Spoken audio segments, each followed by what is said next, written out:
This is part 3 of looking at the text. We enter the heavenly throne room.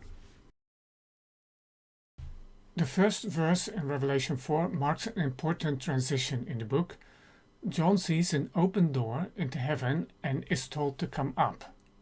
Now, up here is of course not literal, as if heaven is above us, but it speaks of a higher reality, the invisible realm that is beyond the world that we are able to access through our senses. It's the second time that John tells us he was in spirit. From here on, John will be able to see things from a heavenly perspective. A quick look at where we are in the book. This is the beginning of the second series of 7, the 7 seals. And in chapter 4 and 5, we are reading the setting or introduction to this series. This introduction is very long. It's by far the most extensive one. And what we get is a peek into the heavenly throne room. The very first thing John sees in heaven is a throne. Verse 2. This is significant. What does a throne symbolize? In itself, it's an object. It's just a chair, something to sit on. An expensive chair, perhaps, or a chair nevertheless. As a symbol, however, it speaks of power and sovereignty. Only the king is allowed to sit on this chair. It's the seat of power. One important subject in the book of Revelation, as we have seen, is the power question. Who is in charge? It's not surprising, therefore, that we find quite a few references to thrones or a throne in this book. There's approximately 40 of them, 40, 3 times as many as in the rest of the New Testament combined. There is someone seated on the throne, but John tells us little about him. Like Ezekiel before him, John is reluctant to put his vision of God into words. The one on the throne has the appearance of jasper and carnelian, that's all. This tells us of his majesty and glory, but probably does not intend any deeper meaning and really doesn't give us much information about what God looks like. Around the throne, John sees a rainbow. The Greek word actually is iris, which may also mean the iris of the eye. But if its meaning is indeed rainbow here, then, well, let's remember the rainbow is first mentioned in the Bible after the flood, when God promised never to destroy the earth through a flood again. The rainbow is therefore a sign of his covenant, faithfulness, and his mercy. Also around the throne, in verse 4, are 24 additional thrones with 24 elders. Who are they? The number 24 is 2 times 12. Since 12 is the number of God's people, some think this suggests the 12 tribes or patriarchs and the 12 apostles. However, these elders appear to be heavenly beings, not humans. In chapter 5, they do not count themselves among the redeemed, and so it seems more likely that they are a special class or group of angels. Why elders? Well, every earthly king has a council of advisors. Since God is the greatest king of all, he too has a council of elders. But of course, God does not need advice, and for this reason, the elders are not involved in consulting, but in worship, as we will see in verse 10 and chapter 5. In verse 5, John mentions 7 torches in front of the throne. This is the sevenfold Spirit of God, as explained in the unit on chapter 1. The lightning and thunder that issue from the throne remind us of God's appearance on Mount Sinai, the theophany. The sea of glass in verse 6 reminds us of the firmament in Genesis 1. We're on the other side of it now. Next, John sees 4 living creatures, each different in the form of their face. A lion, an ox, one with the face of a human, and an eagle. It's sometimes believed that these are the 4 Gospels. This idea was popular with the early church fathers, and for this reason in church art, Matthew is often represented by a lion, Mark by an ox, Luke by a human, and John by an eagle. However, nothing suggests that these four are the Gospels. Why would the four Gospels be in heaven? These four are similar to the heavenly beings that Ezekiel saw in his vision, with the difference that in Ezekiel each being has all four faces. They are cherubim, angelic beings that combine human features with that of various animals. Cherubim first appear in Genesis 3, where they guard the approach to the Garden of Eden.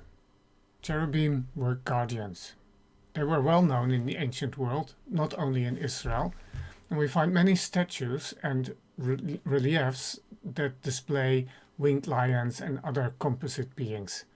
These sculptures and illustrations implied they guard city gates and palaces and thrones. This is another example from the city of Nimrud, 9th century BC. Now, often such beings were portrayed next to the king or to a sacred tree. This then is God's bodyguard. But does God need a bodyguard? Of course not. But as a great king, it is nevertheless fitting and proper that he has one. Their function is ceremonial rather than protective, much like the ceremonial guard at Buckingham Palace. The security of the king does not depend on these two at the gate. Because God does not need a bodyguard, these four are not engaged as watchmen, but in worship. 4 verse 8, Holy, holy, holy is the Lord God Almighty, who was and is to come. In this, they are joined by the 24 elders. Revelation 4 verse 11, Worthy are you, our Lord and God, to receive glory and honor and power, for you created all things, and by your will they existed and were created. Notice the reason why God is worshipped.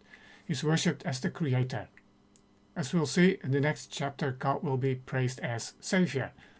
The one who created the world is also the one who saves the world. At this point, a word of caution may be in place. Not everyone is thrilled by the idea of spending all eternity in this heavenly throne room singing the same worship chorus over and over and over and over again. Don't worry. Life in the new creation is going to be richer, fuller, and more diverse than life in the present. This chapter is a scene in John's vision. It's not a photographic rendering of what heaven is like. It's not a complete picture, far from it. Although we do learn a few important things about heaven. It's the place where God is king, and no one challenges his sovereignty. It's also a place filled with worship. But chapter 4 and 5 do not give us a comprehensive overview. They are not the complete guide to this place. By the way, yet one more thing, the many worship scenes in Revelation actually do something. They draw us as the reader in and change our perspective. God grows bigger, the world and its rulers grow smaller. When we come to chapter 5, John notices a new detail. The one on the throne is holding a scroll, sealed with 7 seals and written on both sides. This scroll somehow represents God's purpose for creation. It shows features of a legal Roman contract or testament. There are examples where such a document would be testated to by 7 witnesses who would also seal the document with their personal seals. The content was sometimes summarized on the back. It's unusual for a scroll to be written on both sides. The scroll cannot be read. God's purpose cannot be realized unless the seals are broken and the scroll is opened. It's therefore a pressing question.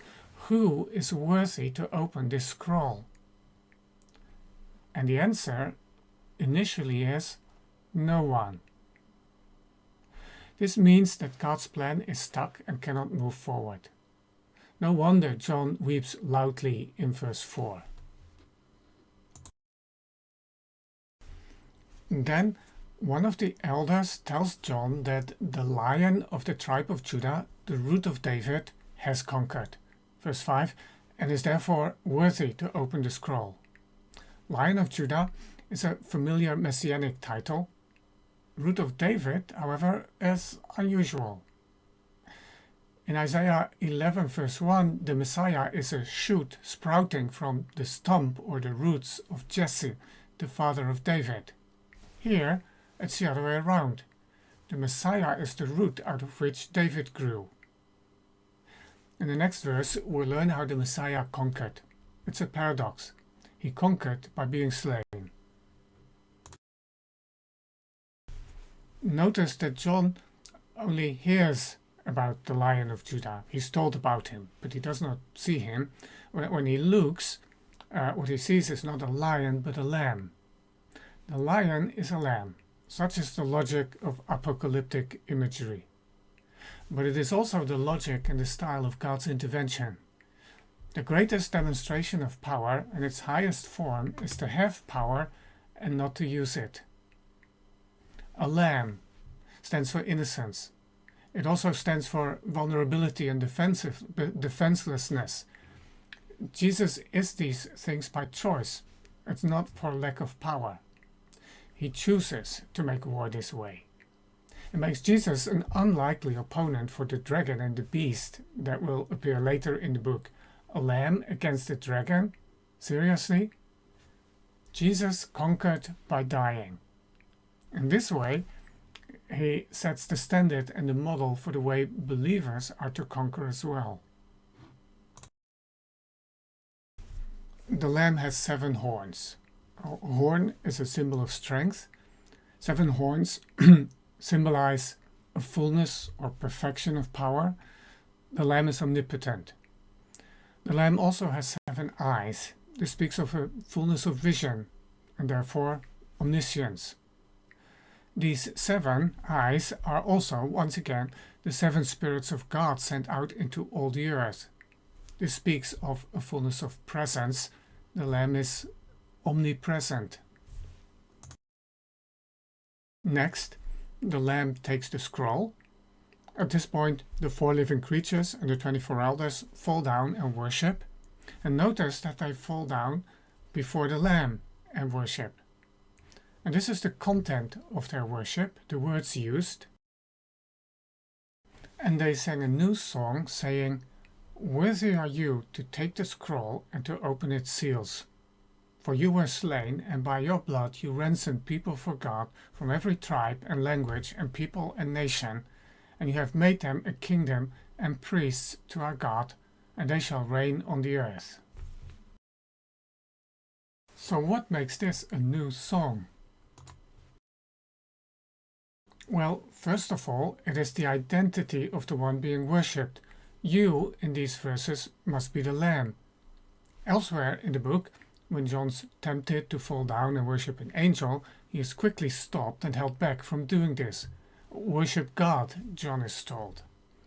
Yet Jesus is freely worshipped in the book of Revelation. What makes Jesus worthy to open the scroll is that he has given his life as a ransom, in this way redeeming people from every tribe, language, people and nation. A fourfold phrase, and since 4 is the number of the earth, it suggests the redeemed do indeed come from everywhere. Interestingly, such a fourfold phrase appears 7 times in the book, showing its universal outlook. This is a message for all ethnicities. Notice the exedative motifs here in chapter 5. The lamb is the Passover lamb. Those who are redeemed become a kingdom of priests, just like the people of Israel coming out of Egypt. Because of further response to the worthiness of the lamb, we learn at this point that there's yet another circle around the throne, in verse 11. The circle includes literally myriads of myriads. Now, myriados was the largest number in Greek. It means 10,000. To express even larger numbers, people would multiply numbers, such as myriads of myriads. This literally means 10,000s times 10,000s, which makes hundreds of millions of angels. At this point, the circle widens yet again. Now, all of creation, every living creature that exists, joins in the worship of both the one on the throne and the Lamb. Once again, Jesus is freely included in the worship of God. In conclusion then, these two chapters, the setting for the upcoming series of 7 seals, gives us a theocentric view of the universe. At the center is God's throne. Everything happens before and around this throne. Not of course in a literal or geographical or topological sense. If you find the center of the universe, you won't find a throne standing there. But spiritually and theologically, this throne is the center. This heavenly throne room is the true control room of the universe. And therefore, the true center of power is not in Rome. Do you even notice the Roman emperor in this picture? Rome is not the center of the world. There is a greater throne and a greater king. With that knowledge, the time has come to open the 7 seals.